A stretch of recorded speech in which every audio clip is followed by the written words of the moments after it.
Hello. This is going to be my second video. So I think this video is just to get my mind, talk about the World Cup and what's happened into it. Um, okay. Well, my prediction was a Spain-Portugal final. Got that wrong, and that's for why. I don't know. I guess I was just optimistic for Portugal.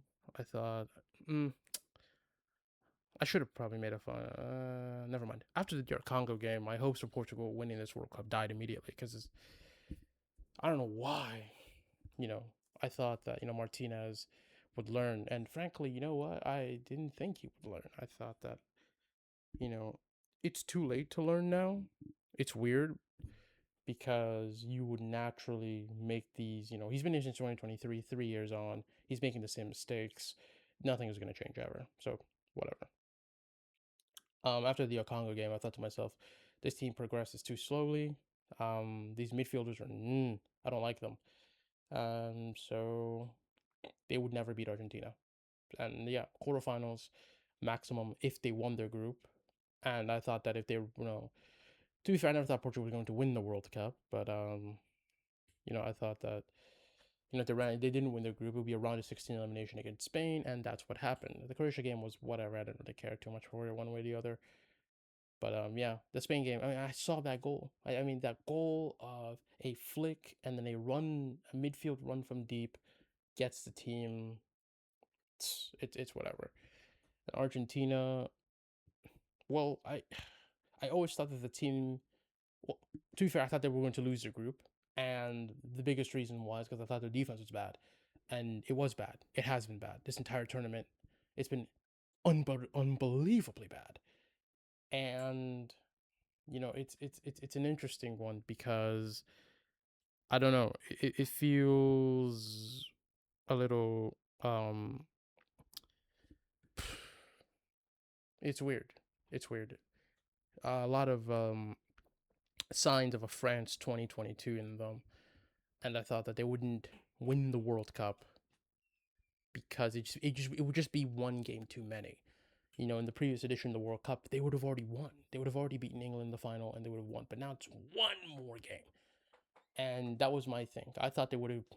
I thought it was going to be 3-0 against Cabo Verde, 2-0 against Egypt, a penalty shootout victory against Switzerland, and a loss to England in the semis. And before I get on that topic, it's it definitely was a lot harder for them than I expected. It was very strange, very odd. Um, their defense was so much worse than I thought. Again, back on their defense, I think I just left that topic. I thought they weren't going to win their group because their defense is bad. It's worse than I thought. And the issue is that Austria, which people aren't going to remember this because Argentina ultimately won this game 2-0. But Austria's offense, they created moments where even a hint of offensive quality would have guaranteed, or at least a shot on goal or a good chance at goal. And so Austria simply lacked any offensive talent. But that's why they didn't beat Argentina. But after the red flags were already there, that first goal shouldn't have stood. It was a foul. So we're talking maybe like a 0-0. Messi missing his penalties. It's all that nonsense. And yeah, no. My prediction of Messi breaking the World Cup all-time scoring record, which happened kind of in the first game, and Mbappe eventually doing it. I think Mbappe is going to break it today in the third place game.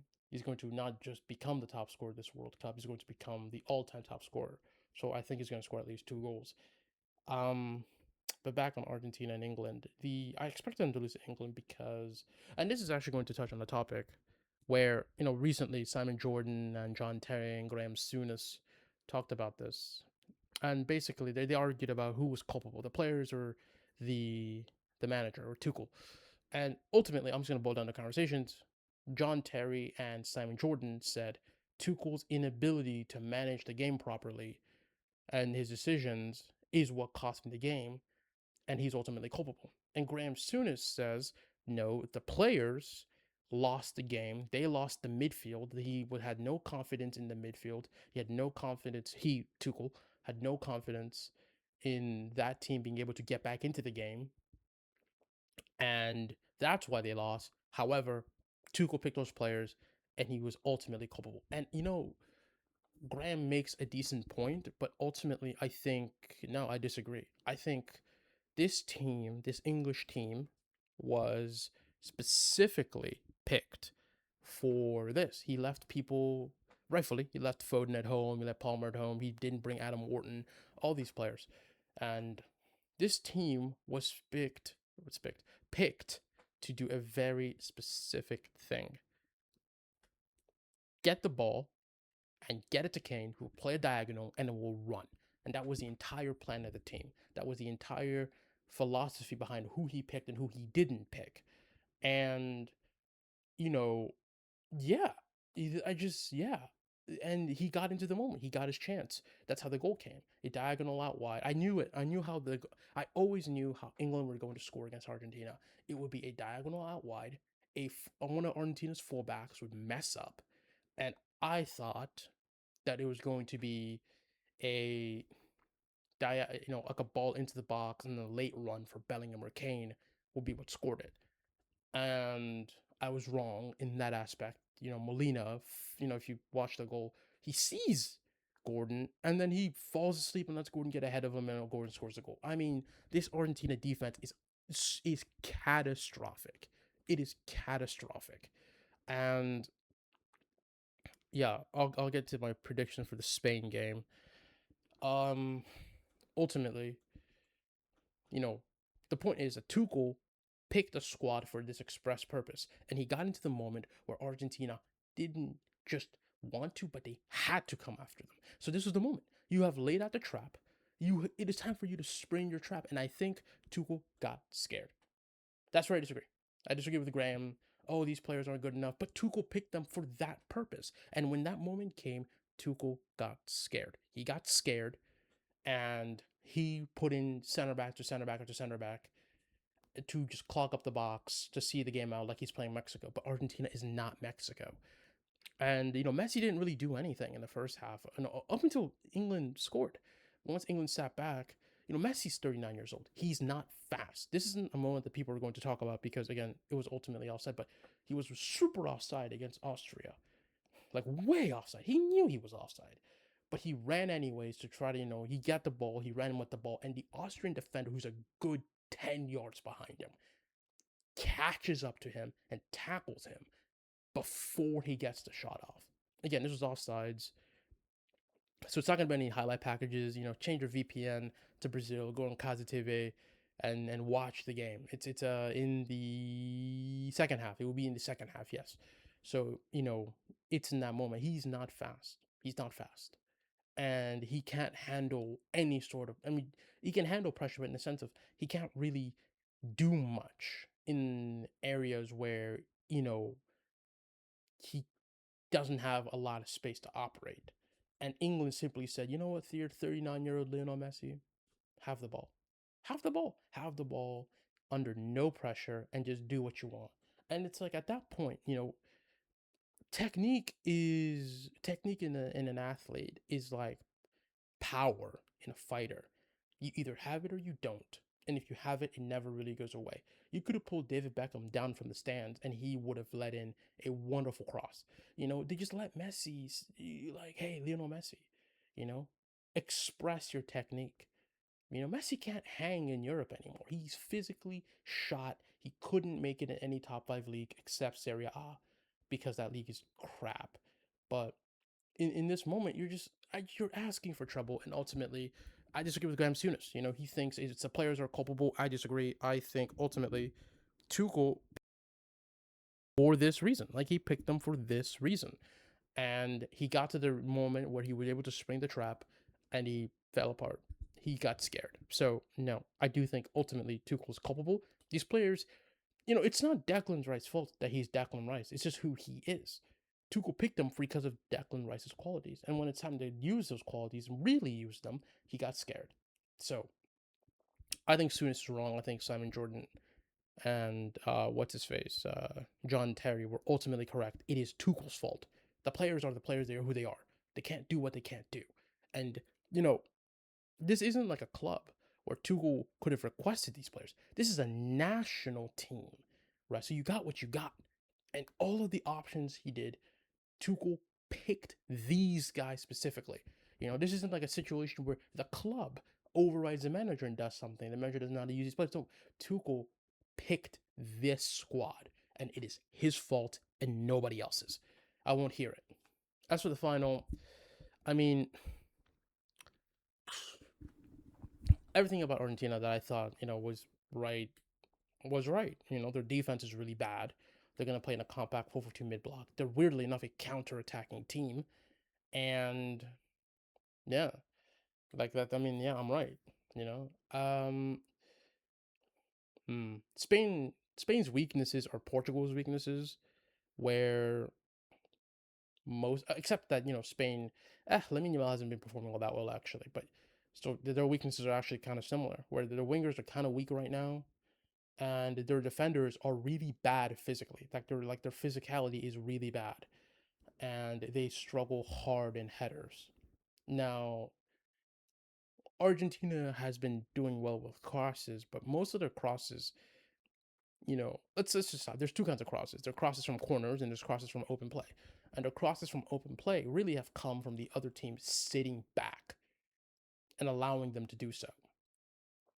Now, that happened with Egypt. That happened with England, obviously, the 30 minutes. Jesus.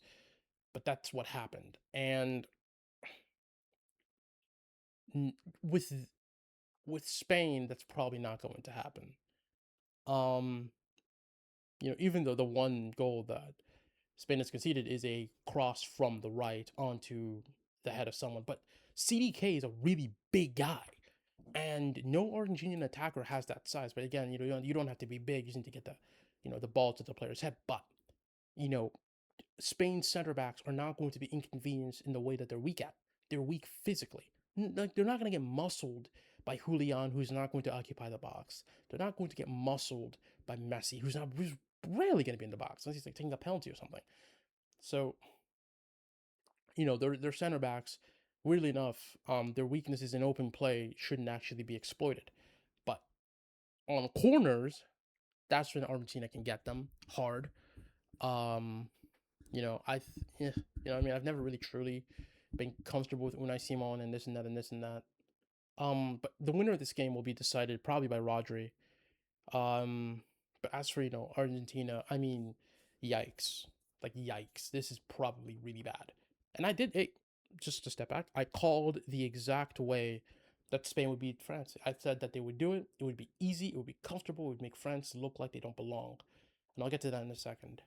But with you know Argentina, it gets to be, I don't know. It's just what I mean. This is bad. This is like really bad because they won't be able to press Spain. So Spain's center backs will be able to progress very comfortably with no pressure. So Argentina probably going to try to. The first half is probably going to be the worst football ever. Spain's.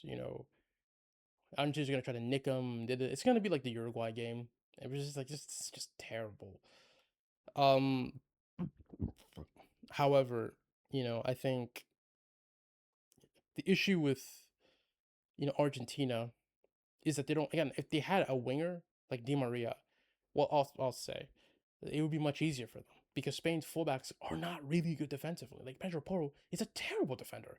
However, he's not gonna face anyone. No one's gonna come after him. Who's gonna play on that left hand side, anyways? Is it gonna be? I don't know. Is it gonna be? It's not gonna be Enzo probably. It could be Enzo in the moment. It could be Paredes. It could be McAllister. Basically, no one is going to really cook him in a 1v1. Um, Kukurea, he's just whatever. I think he's all right on defense, but I think he's good enough, and he's fast. And I think their Spain's defensive approach is probably just going to be have Alex Baena and Marc Cucurella try to snuff Messi out, and I think that could work.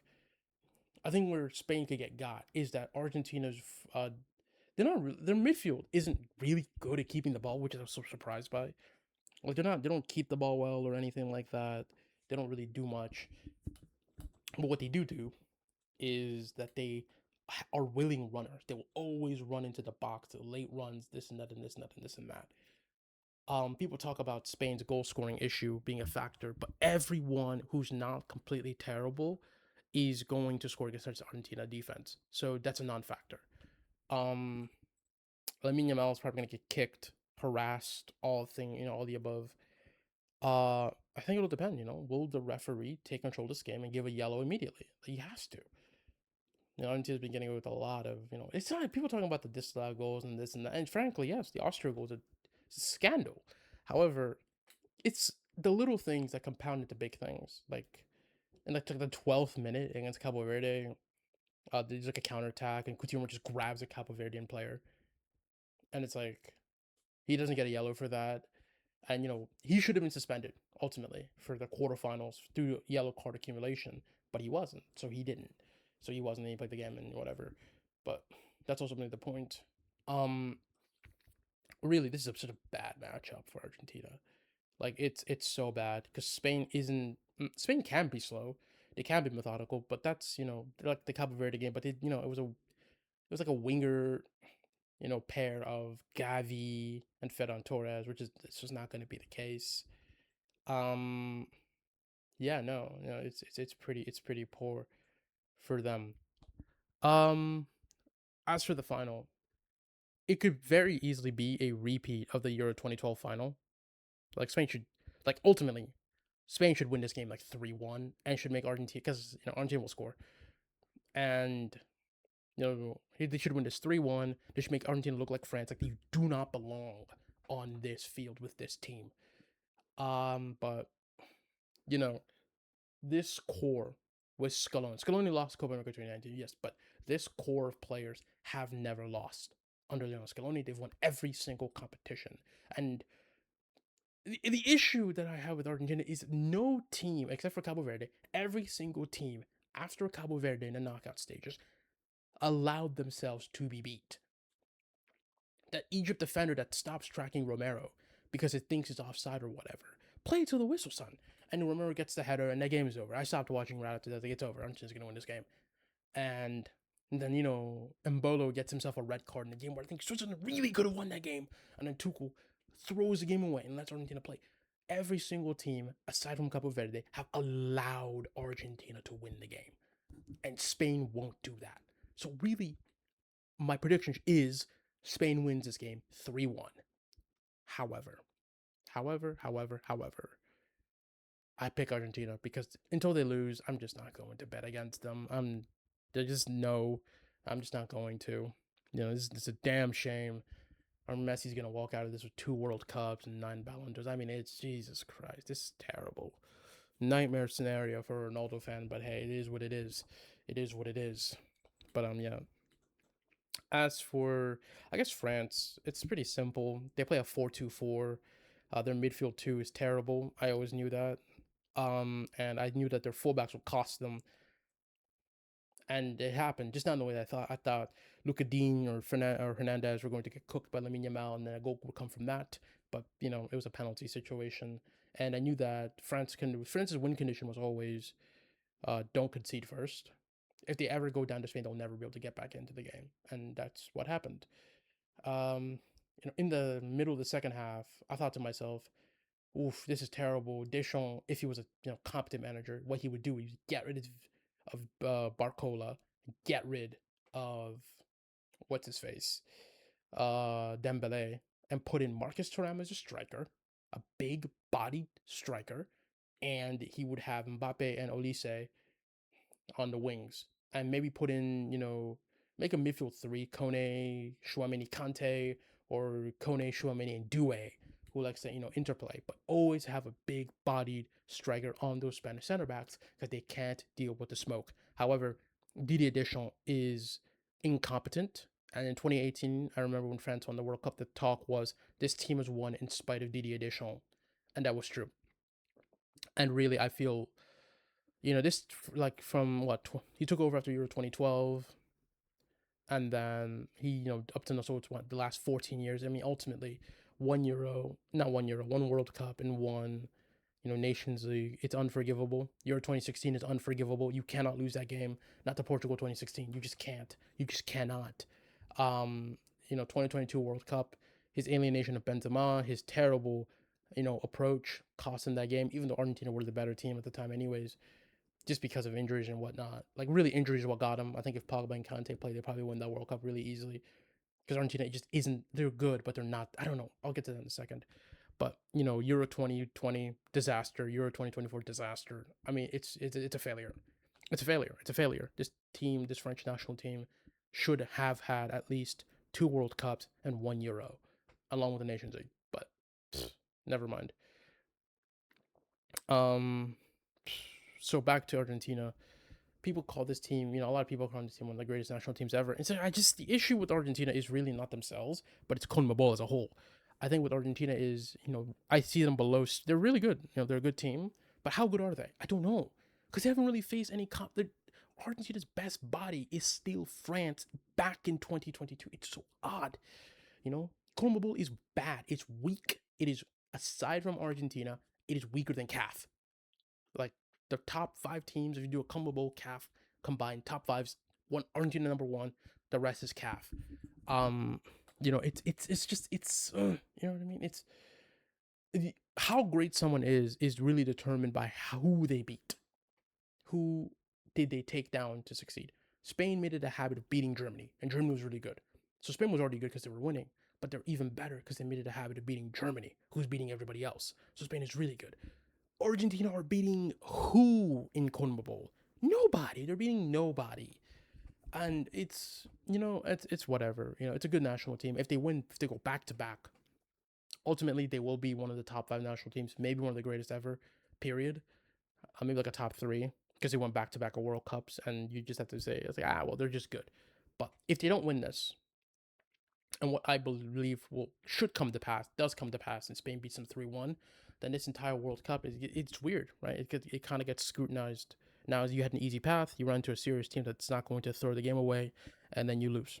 But again, I will always pick, this core group of players have never lost anything. They've won literally every competition they've played. So I will keep picking them until they lose.